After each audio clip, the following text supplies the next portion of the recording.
नमस्कार साथियों, स्वागत है आपका इमरजेंसी केयर हब में। आज हम हाई एल्टीट्यूड में होने वाली बीमारी के बारे में जानेंगे और इसके रोकथाम के बारे में जानेंगे। सबसे पहले जान लेते हैं हाई एल्टीट्यूड कितने हाइट से काउंट होता है। देखिए, हाई एल्टीट्यूड जो होता है वो 2700 मीटर और 9000 फीट से काउंट होना शुरू हो जाता है।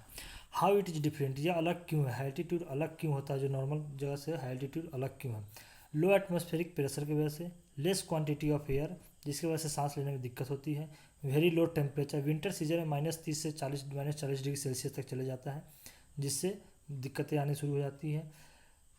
हाई इंटेंसिटी ऑफ सन रे, जो धूप की किरणें होती है वो बहुत तीव्र गति में आती है जिससे सन बर्न होने का दिक्कत होता है और जो रेडनेस हो जाते हैं आँख में, उससे प्रॉब्लम आती है। उसका लो ह्यूमिडिटी की वजह से, हाई वेलोसिटी ऑफ विंड, हवा जो होती है वो बहुत तेज़ गति से चलती है। ये अंतर है हाई एल्टीट्यूड और एक नॉर्मल जगह पे।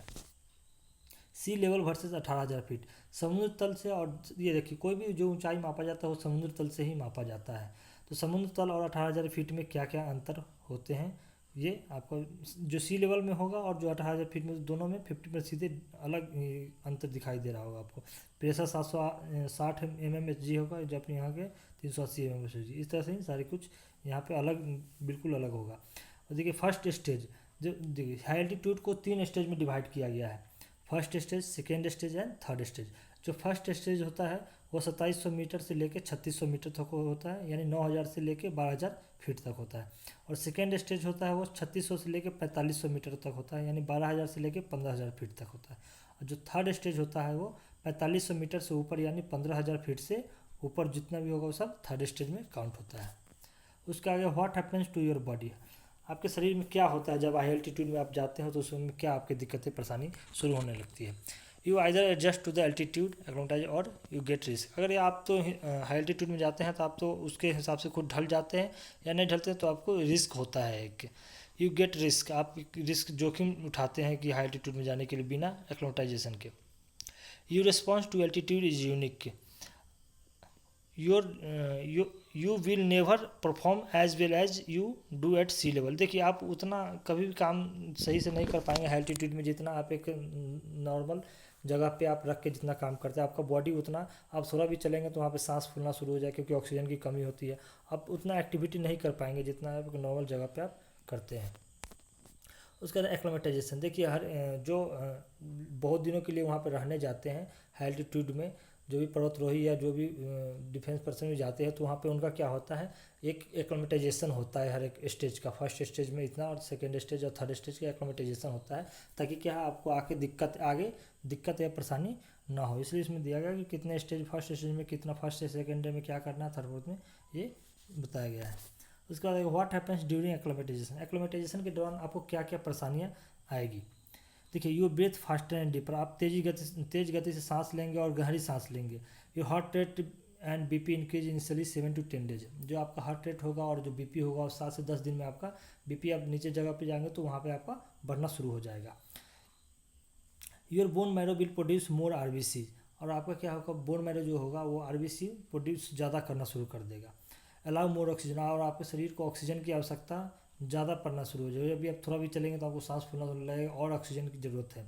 80% overall acclimatisation occurs 10 days, 95% is achieve after 6 weeks. तो 80% लोग होते हैं वो 10 दिन के अंदर में ही एक्लोमेटाइजेशन में ढल जाते हैं अपना, उस तरह से बॉडी उनका। लेकिन जो 95% होता है उनको 6 वीक लग जाता है अपने एक्लोमेटाइजेशन के दौरान उसमें आने में। उसका what are the types of altitude illness and how do you treat them. देखिए, एल्टीट्यूड इलनेस क्या होता है, जो एल्टीट्यूड में जो जो बीमारियाँ होती है उसमें क्या क्या होता है और आप उसका कैसे ट्रीटमेंट करेंगे, उसका कैसे रोकथाम कर सकते हैं। देखिए, एक्लोमेटाइजेशन के दौरान, रिलेटेड टू एक्लोमेटाइजेशन के दौरान 2-3 आपको प्रॉब्लम मिलेगा। ये एक्यूट माउंटेन सिकनेस, एएमएस बोलते हैं इसको शॉर्ट में। उसका हो गया हाई एल्टीट्यूड सेरेब्रल ओडिमा, ये हाइको होता है, शॉर्ट में बोलते हैं। ये हाई एल्टीट्यूड पुलोनी आर्टियर हाइपरटेंशन। एक अनरिलेटेड एक्लोमेटाइजेशन, जो एक्लोमेटाइजेशन से रिलेट नहीं करता है, वो 2 प्रॉब्लम है, high altitude retinopathy, hyper coagulation state of blood. और एक हो गया ठंड से, इफेक्ट ऑफ कोल्ड, ठंड की वजह से आपको क्या दिक्कतें हो सकती है। चिल ब्रेन हो सकता है, फोर्स बाइट हो सकता है, हाइपोथर्मिया हो सकती है। इन सब के बारे में एक एक करके बात करते हैं।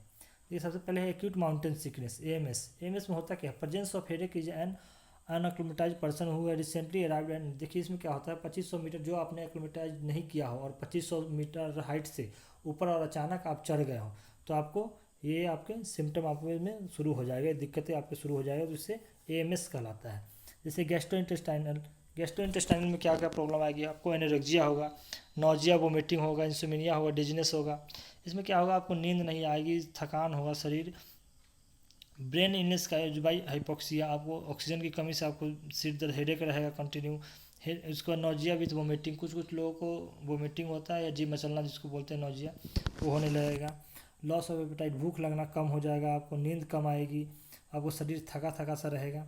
ये सब आपको प्रॉब्लम, आप कुछ भी काम करेंगे तो आपका सांस फूलना शुरू हो जाएगा, और रेस्ट करेंगे तो ठीक हो जाएगा। ये सब प्रॉब्लम आपको आने शुरू हो जाएगा अगर आपने एक्लेमेटाइजेशन नहीं किया है और अचानक 2500 मीटर से ऊपर हाइट पे चढ़ गया हो तो। उसके बाद ये आपको हिंदी में बताया गया है क्या क्या दिक्कत होती है। उसके बाद how do I treat AMS का ट्रीटमेंट आप कैसे करेंगे, क्या कर सकते हैं। AMS अगर हो गया आपको, मान लीजिए हमको या किसी को भी AMS हो गया आपको, तो आप क्या करिएगा। टोटल रेस्ट, आपको टोटल बेड रेस्ट करना है, खूब सारा पानी पीना है और खाना खाना है अच्छे से। लाइट एक्सरसाइज में लेकिन, और थोड़ा मोड़ा आप एक्सरसाइज कर सकते हैं। अगर आपको सिर दर्द हो रहा है बहुत ज़्यादा तो आप PCM टैबलेट ले सकते हैं 500 mg, जिससे आपका हेडेक रिलैक्स मिलेगा।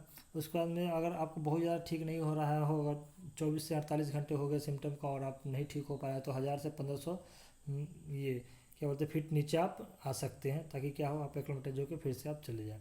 उसमें एक आता है टैबलेट, डायमॉक्स बोलते हैं, जो एसेटाजोलामाइड बोलते हैं, वो आप ले सकते हैं। उसको हाई एल्टीट्यूड सेरेब्रल एडिमा, ये क्या होता है। सेरेब्रल मतलब हो जाएगा ब्रेन का जो पार्ट होता है, सेरेब्रम, सेरेबेलम और हाइपोथैलेमस। तो ये सेरेब्रल क्या है, ये ब्रेन का एक पार्ट है, जिसमें क्या होता है, देखिए, brain swelling, fluid leaks from capillaries into the brain. जो ब्रेन में सूजन आ जाता है वो किस वजह से होता है, जो फ्लूइड होता है कैपिलरीज से लीक होने लगता है और ब्रेन में फैलने लगता है, जिससे वजह से क्या है, ब्रेन में स्वेलिंग हो जाता है। उसी को बोलते हैं HACE, high altitude cerebral oedema. उसके ataxia is the distinction characteristic between AMS and HACE. ये जो होता है ये AMS और हैको के बीच का होता है। अल्टर्ड मेंटल स्टेटस, आपका मानसिक संतुलन खराब हो जाएगा। लेथार्जी, आपका शरीर बिल्कुल थका सा रहेगा। वीकनेस, आपको कमजोरी आ जाएगा, आपको उल्टी होगा, आपको कुछ भी काम करने का मन नहीं करेगा, आपको लगेगा बिल्कुल एकदम बेड रेस्ट ही करते रहें। अब हाउ डू आई ट्रीट हैको हो गया है तो आप क्या करेंगे। Do not delay treatment, this is a medical emergency. आपको ट्रीटमेंट में थोड़ा भी देरी नहीं करना है, ये एक मेडिकल इमरजेंसी है। अगर आपने थोड़ा भी लेट किया, अगर आप हैको हो गया आपको, अगर आपने लेट किया, आप नहीं समझ पा रहे हैं और आपने लेट किया, तो आपकी जान भी जा सकती है। Move the patient down A minimum 1000 से 1500 फीट इमीडिएटली। और क्या करना है, पेशेंट को 1000 से 1500 फीट नीचे डाउन करना है। उसका में क्या है, ऑक्सीजन देना है, पेशेंट को ऑक्सीजन देना है, क्योंकि सांस लेने में उसको दिक्कत होगी। टैबलेट PCM पैरासीटामोल टैबलेट आप उसको दे सकते हैं। एडमिनिस्टर डायमॉक्स, और उसको आप ये एसेटाजोलामाइड जो बोला मैंने, वो आप खिला सकते हैं। अगर उससे भी नहीं ठीक हो रहा तो डेक्सामेथासोन टैबलेट दे सकते हैं। देखिए, कोई भी मेडिसिन होता है बिना मेडिकल सपोर्ट के आप इसको मत खाइए, ये आपके लिए बेटर रहेगा। बिना डॉक्टर के सलाह से कोई भी मेडिसिन आप नहीं लीजिए। Use hyperbaric chamber if one is available and और इफ इमीडिएट रिस्क डिलेड। एक हाइपरबेरिक चैम्बर होता है, हैपोबैग जिसको बोलते हैं, उसमें अगर आपके पास में है या वहाँ पे है अवेलेबल, तो आप उसमें आराम से आके नीचे डाउन हो जाइए। उसका हाई एल्टीट्यूड पुल्मोनरी एडिमा, देखिए वहाँ सेरेब्रल एडिमा था, यहाँ पुल्मोनरी एडिमा है। यहाँ पे क्या है, पुल्मोनरी का मतलब हो गया लंग्स। इसमें क्या होता है, fluid leaks from capillary into the lungs and the lungs fill with fluid. इसमें क्या होता है, जो कैपिलरी से फ्लूइड लीक होकर आपके लंग्स में भर जाएंगे, जिसमें से क्या होगा, अब लंग्स में भर गया तो आप समझ सकते हैं, लंग्स में पानी भर गया हो तो जो जिस तरह से आपका लंग्स अच्छे से एक्सपेंड कर रहा होगा सांस लेने में, वो आप सही से नहीं कर पाएंगे, जिससे क्या होगा, आपका चेस्ट पेन शुरू हो जाएगा। Sudden decrease ability to exercise, अचानक क्या होगा, आप जितना काम पहले से कर पा रहे हैं उतना आप काम नहीं कर पाएंगे। ड्राई कफ एट फर्स्ट, शुरू में क्या होगा, आपको सूखी खांसी होगी। उसके बाद क्या होगा, प्रोडक्टिव कट, उसके बाद में क्या होगा, बलगम आना शुरू हो जाएगा, उजला और गुलाबी पिंक कलर के आपके स्पुटम आने शुरू हो जाएंगे। Shortness of breath even at rest, अगर रेस्ट भी कर रहे हैं फिर भी आपको सांस लेने में दिक्कतें आएंगी। Crackling of gargling on lungs out, अगर आप सांस ले रहे हो तो आपको एक अलग तरह का अस्थमा वाला पेशेंट होता है, उसका एक सांस लेने में एक अलग तरह साउंड आता है, वो आपको साउंड सुनाई देगा। आपको हार्ट रेट क्या होगा, 120 पर मिनट के हिसाब से बढ़ जाएगा। रेस्पिरेटरी रेट भी आपका 30 पर मिनट के हिसाब से बढ़ जाएगा। चेस्ट पेन शुरू हो जाएगा। ये सब लक्षण अगर आप में आते हैं तो आप समझ जाइए कि आपको हैपो हो चुका है। सिम्टम्स इन हैपो, देखिए कफ बता दिया मैंने, खांसी होगी, ब्रेथलेसनेस होगा, सांस लेने में दिक्कत होगी, हेडेक होगा, फीवर होगा, एक्सपेक्टेशन मतलब कि आपको ये बलगम आएगा, पहले सूखी खांसी होगी, फिर आपको बलगम आना शुरू हो जाएगा, फिर चेस्ट पेन तो होना ही है, बॉडी थका थका सा आपको सही रहेगा, आपको कफ आएगा, वोमिटिंग हो सकती है आपको, डिजनेस, आपको चक्कर आना शुरू हो जाए, एनर्जी, आपको भूख लगने में दिक्कत होगी, ये सब आपके सिम्टम होगी। हाउ डू आई ट्रीट हैपो का आप कैसे इलाज करेंगे? डू नॉट डिले ट्रीटमेंट, इसमें भी आपको ट्रीटमेंट डिले नहीं करना है, ये भी एक मेडिकल इमरजेंसी है। फटाफट पेशेंट को क्या करना है, 1000 से 1500 फीट नीचे डाउन करना है, ऑक्सीजन देना है, और हाइपरबेरिक चैम्बर है तो आप उसमें डाल के पेशेंट को नीचे डाउन कर देना है। उसके बाद पुल्मोनी एम्बोलिज्म होता है। पुल्मोनी एम्बोलिज्म क्या है, देखिए ये death cause, pulmonary embolism is the 3 major cardiovascular cause of death along with MI and stroke. देखिए जिससे कार्डियोवास्कुलर डेथ होता है, कार्डियोवास्कुलर कारण से जो डेथ है, उसमें से तीसरा कारण एक पुल्मोनी एम्बोलिज्म का भी होता है। सोर्स ऑफ थ्रोम्बस, इसमें क्या होता है 90% of thrombus from the lower limb. इसमें क्या होता है नीचे से जो आपका पैर में जो एक ये जो वेन सर्कुलेट होता है, वेन में क्या होता है किसी कारण से उसमें क्लॉट हो गया। देखो आप इसमें इमेज में आपको पता चल रहा होगा कि इसमें इमेज में आपको पता चल रहा है कि इसमें क्लॉट हो गया, जिसकी वजह से क्या है ब्लड फ्लो सही से नहीं हो पा रहा है।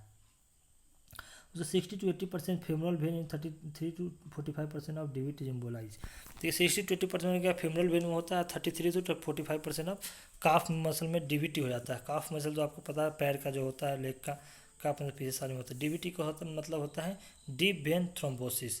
डीप वेन थ्रोम्बोसिस इसका मतलब क्या होगा, उस वहाँ पे जो वेन जा रही है आपका जो फेमरल वेन है उसमें एक क्लॉट बन गया है किसी कारण से, उसकी वजह से क्या है ब्लड फ्लो सही से नहीं हो पा रहा है। वो क्लॉट क्या है धीरे धीरे बढ़ते बढ़ते आपके हार्ट में चला जाएगा, जिसकी वजह से वहाँ पे वो ब्लॉक कर देगा, उससे आपको डेथ हो सकती है। 50% of patient with DVTs have evidence of pulmonary embolism.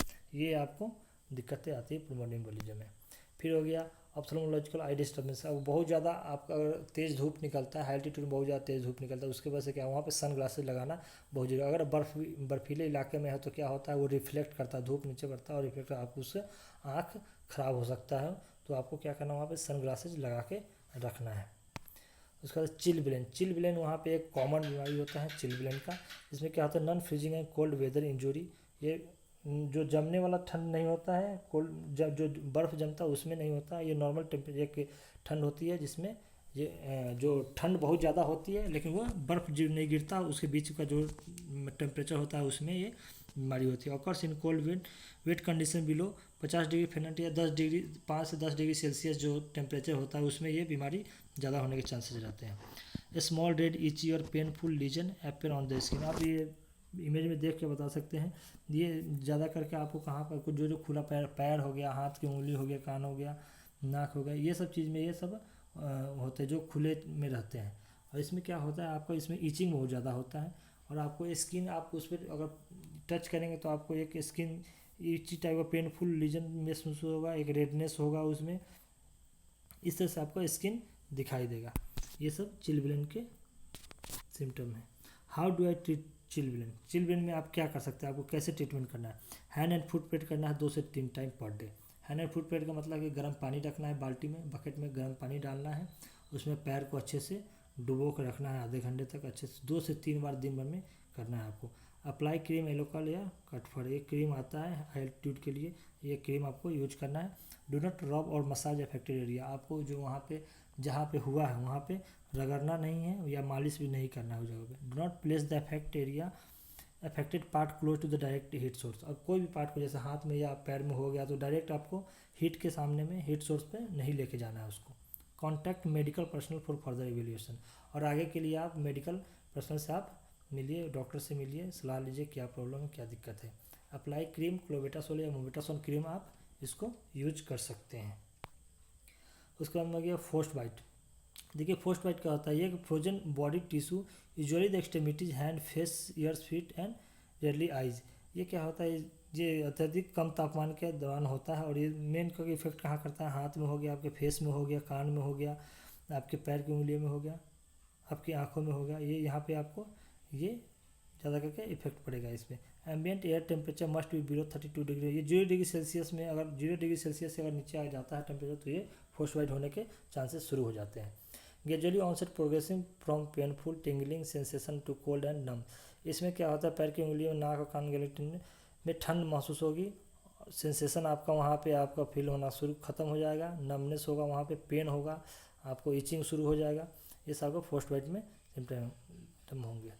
Identify frostbite as superficial और डीप। देखिए फ्रॉस्ट बाइट भी दो तरह के होते हैं, एक सुपरफिशियल होता है और एक डीप फ्रॉस्ट बाइट होता है। सबसे पहले हम सुपरफिशियल फ्रॉस्ट बाइट की बात करते हैं। देखिए सुपरफिशियल फ्रॉस्ट बाइट में क्या होता है, involves the upper layer of skin only. इसमें क्या होता है, स्किन का जो अपर लेयर होता है वो केवल इन्वॉल्व होता है। स्किन में क्या होगा आपका, white waxy and pale in lighter skin types हो जाएगा, रेड हो जाएगा बेल और dark in darker skin types, numbness होगा, move over underlying layers relatively soft and palpable. ये आपको इमेज देख के पता चल रहा होगा कि सुपरफिशियल फ्रॉस्ट बाइट में किस तरह से होता है। How do I treat superficial frostbite. देखिए इसमें क्या करें, submerge the affected part in the wind water heated to 104 से 108 डिग्री फ़ारेनहाइट 40 से लेकर 42 डिग्री सेल्सियस तक आपको गर्म पानी करना है। उसमें अपने हाथ पैर को अच्छे से डुबोना है। आइब्रूफेन टेबलेट लेना है। जो भी आपका प्रभावित क्षेत्र है उसको रगड़ना या मालिश नहीं करना है। अब डायरेक्ट वहाँ पर कभी भी डायरेक्ट हीट सोर्स में नहीं लेके जाना है उसको, हाथ या पैर को। लगता है कि किसी को लगता है कि हाँ मुझे फ्रॉस्ट बाइट हुआ है तो हम उसको डायरेक्ट हीट सोर्स में लेके जाएंगे तो ठीक हो जाएगा, ऐसा कुछ नहीं है। डू नॉट अलाउ टोबैको और एल्कोहल। जो भी तंबाकू या ये शराब पीते हैं उनका सेवन नहीं करना है। अप्लाई एल्कोहल कट पर क्रीम जो है वो आपको यूज करना है। कॉन्टैक्ट मेडिकल पर्सन से तुरंत आपको सलाह लेना है। उसका डीप फ्रॉस्ट बाइट हो गया। डीप फ्रॉस्ट बाइट में क्या होता है, can be down to and include the bone. इसमें क्या होता है, स्किन के साथ साथ अगर स्किन में आपने नहीं छेड़े तो धीरे धीरे डीप फ्रॉस्ट बाइट में चेंज हो जाता है और ये क्या कहता है, बोन भी इसमें इफेक्ट हो जाता है। Blister open from after rewarming, और इसमें क्या ब्लिस्टर होना शुरू हो जाता है। Skin is similar in air colouration to superficial frostbite, not palpable dense when you push on it. आप उसको दबाएंगे तो फिर से दबा होगा, फिर से वो उभर जाएगा। Patient describe wooden feeling. Patient किस तरह से डिस्क्राइब करेगा, पेशेंट को लगेगा वो लकड़ी की तरह भारी जैसा उसको फील होगा। Pale white and frozen solid in extreme cases. अत्यधिक मामलों में पीला सफ़ेद और जमी हुई ठोस की तरह हो जाता है। ये आप डीप फ्रॉस्ट बाइट का देख सकते हैं। देखिए डीप फ्रॉस्ट बाइट बहुत ज़्यादा हो जाता है तो उस पार्ट को एम्पुटेशन भी करना पड़ता है, क्योंकि अगर आप उसको एम्पुटेट करके नहीं हटाएंगे तो वो धीरे धीरे आपको पूरे बढ़ते चला जाएगा और भी एरिया को वो डैमेज कर देगा। इसलिए क्या करते हैं, अगर बहुत ज़्यादा डैमेज हो गया है तो उस पार्ट को एम्पुटेशन करके उसको हटा दिया जाता है। How do I treat deep frostbite. Deep frostbite का क्या ट्रीटमेंट, डीप फ्रॉस्ट बाइट और सुपरफिशियल फ्रॉस्ट बाइट का सेम ट्रीटमेंट है, इसमें और कोई ज़्यादा चेंजिंग नहीं है। इसमें एक चेंजिंग ये हो जाता है कि डीप फ्रॉस्ट बाइट हो गया तो आपको स्टेराइल ड्रेसिंग करना है, उसको ढक के रखना है। उसको जो उसको ब्लिस्टर जो या कुछ होता है उसको क्या है फोड़ना नहीं है, एंटीबायोटिक ड्रेसिंग करना है, एंटीबायोटिक क्रीम लगा के उसको ड्रेसिंग करना है और अच्छे से उसको ढक के रखना है। तुरंत से तुरंत हॉस्पिटल या मेडिकल पर्सनल से आपको कॉन्टैक्ट करना है। Prevention from cold injury. Cold injury से बचने के लिए क्या क्या आप बचाव कर सकते हैं। Avoid tight clothing and shoes. आपको कपड़े और जूते जो है वो टाइट नहीं पहनने हैं। Wear warm protecting clothing in layer. उसके बाद में क्या गर्म कपड़े पहनने हैं। टेक एडिक्यूट रेस्ट, आपको रेस्ट करना है अच्छे से। प्लेंटी ऑफ ओरल फ्लूइड, आपको पानी अच्छे से पीना है। हैंड एंड फुट पेट करना है डेली। अपने हाथ और पैर का अच्छे से केयर करना है, उनको ढक के रखना है। Don't touch metallic object with bare hand. और खाली हाथ से कोई भी मेटल का आइटम उसको नहीं छूना है, या कोई भी पदार्थ जो पानी हो गया या आपका तेल हो गया, कोई भी ऐसा चीज़ नहीं टच करना है जिससे आपका हाथ खराब हो सके। Don't handle snow cold water and naked hand. कोई भी खाली हाथ आप बर्फ़ और नंगे बर्फ़ और पानी को ना टच करें, उससे आपको हाथ डैमेज हो सकता है। सॉक्स पहने, हाथ में ग्लव्स लगाए, हाथ और फुट का अच्छे से 2 से 3 बार दिन भर में गर्म पानी में अच्छे धुलाई करें और क्रीम लगाएं। उसके हाइपोथर्मिया। देखिए हाइपोथर्मिया का मतलब हो जाता है आपका टेम्परेचर 98.4 डिग्री एक नॉर्मल टेम्परेचर होता है मनुष्य का, उससे अगर आपका नीचे डाउन हो रहा है तो वो हाइपोथर्मिया में आएगा। हाइपोथर्मिया होता है कि हाइपरथर्मिया होता है। हाइपरथर्मिया का मतलब होता है 104 डिग्री फ़ारेनहाइट से ऊपर हो गया, और हाइपोथर्मिया का 90 डिग्री से लेके और 55 डिग्री फ़ारेनहाइट के बीच में होता है। देखिए हाइपोथर्मिया को 3 भागों में डिवाइड किया गया, mild hypothermia, moderate hypothermia and severe hypothermia. Mild hypothermia होता है 90 से 95 डिग्री फ़ारेनहाइट होता है, वो माइल्ड हाइपोथर्मिया हो गया। मॉडरेट हाइपोथर्मिया हो गया 80 से 80 टू 89 डिग्री फ़ारेनहाइट हो गया, वो मॉडरेट हाइपोथर्मिया हो गया। जो सीवियर हाइपोथर्मिया हो गया वो बिलो 80 डिग्री फ़ारेनहाइट हो गया तो वो सीवियर हाइपोथर्मिया हो गया। माइल्ड हाइपोथर्मिया में आपको क्या क्या होगा, तो एक सिवरिंग होगा, स्टमलेस होगा, फमलेस होगा, ग्रमलेस होगा एंड ममलेस होगा। पेशेंट क्या होगा, सिवरिंग लेके आएगा। लैक ऑफ साउंड, उसको साउंड सही से नहीं ये बोल नहीं पाएगा और जजमेंट नहीं कर पाएगा कि हाँ कहाँ पे है, कन्फ्यूजन उसको भी लोग बता नहीं पाएगा कि कहाँ पे है कौन है, वो पहचान नहीं पाएगा। हार्ट रेट आपका इंक्रीज हो जाएगा, रेस्पिरेटरी रेट आपका इंक्रीज हो जाएगा, आपका शरीर ठंडा पड़ने लगेगा, पीला पड़ने लगेगा। मॉडरेट हाइपोथर्मिया में क्या होता है, कंट्रोल सिवलिंग, जो सिवलिंग होता है वो उसको अनकंट्रोल्ड है, वो आप उसको कंट्रोल नहीं कर पाएंगे। और पेशेंट क्या होगा, उसका कन्फ्यूजन धीरे धीरे और बढ़ता जाएगा, उसका हार्ट रेट होगा और बढ़ता जाएगा, रेस्पिरेटरी रेट भी बढ़ता जाएगा, शरीर उसका ठंडा पड़ता जाएगा और पीला पड़ता जाएगा। सीवियर हाइपोथर्मिया में क्या होता है, जो बिलो 80 डिग्री टेम्परेचर होता है इसमें सिवरिंग स्टॉप, जो सिवरिंग होता है वो स्टॉप हो जाता है। मसल रिजिडिटी, क्या मसल रिजिडिटी मतलब उसका हाथ पैर जो होगा वो टाइट हो जाएगा, अब उसको लगेगा आपको बिल्कुल एकदम टाइट अकड़ जाएगा, उस तरह से हो जाएगा। उसके बाद में क्या वो धीरे धीरे अनकॉन्शियस की तरह प्रोग्रेशन शुरू हो जाएगा। Slowed breathing and heart rate, वो क्या है, उसको सांस गहरी गहरी सांस लेगा और उसका हार्ट रेट जो स्लो हो जाएगा, उसका शरीर ठंडा पड़ जाएगा और ऑक्सीजन कमी होने से और बहुत ज़्यादा टेम्परेचर धीरे होने से क्या होता है, उसका शरीर में ब्लूइश, जो इसमें पीला कलर हो जाएगा इसमें ब्लू कलर होना शुरू हो जाएगा। हाइपोथर्मिया का आपको क्या करना है, देखिए माइल्ड एंड मॉडरेट हाइपोथर्मिया का सेम ट्रीटमेंट है, सीवियर हाइपोथर्मिया का अलग है।